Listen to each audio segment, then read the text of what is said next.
So a bit of backstory on getting my new kilt. I was up in Falkirk in May for the lovely Robert Michaela's wedding at Glenbervie House, and on the way there I went into Edinburgh, caught up with the Bad Cowgirls, still having my hat, and went for a wee wander and went to look at buying a kilt. And it was on a recommendation from a tailor, Ashley, that I use in Derby. And I was saying to him, do you do kilts? And he said, oh, it's not really my thing, but I've got a couple of recommendations.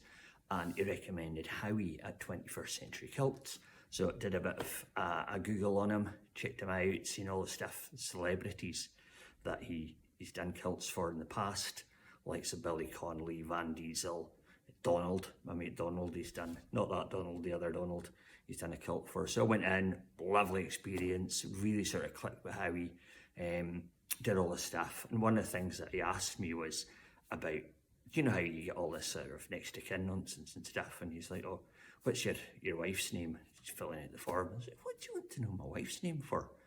And he's like, well, you know this, I'm not the cheapest kilt maker in the world. And I goes, yeah, I know that. And he said, well, a lot of people come in here and they're really keen on buying a kilt, and then they find out how much it is. And I think, oh, I've got to go and check with my wife. So this is my way of just double checking that they have checked with my wife. And I was like, oh, my wife doesn't care what I do. Well, she does care what I do, but when it comes to the Ceilidh stuff, she's not really that interested in it. She supports me and stuff, but no, this is my decision. I'm the man for this. She's not on Instagram or Facebook, so I can get away with saying that.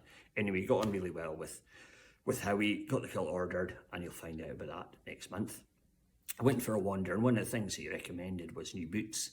And I went to Joseph Chinese to have a look at the boots that they've got in there. And who's on the back wall? The coolest celebrant in Scotland. I couldn't believe it. And I was like, what's he doing here? To the lassie at the counter. And she goes, oh, that's not Andrew Scott.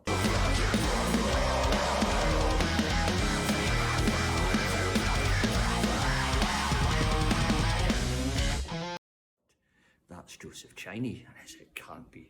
That's a sign. I've got to buy a pair of boots. And I did buy a pair of boots. In fact, I bought two. Just about had to sell my kidney for it, but they're really good quality. So I've been wearing them ever since. And actually, they are actually very, very comfy. So there you go. Another wee side story on the new kilt.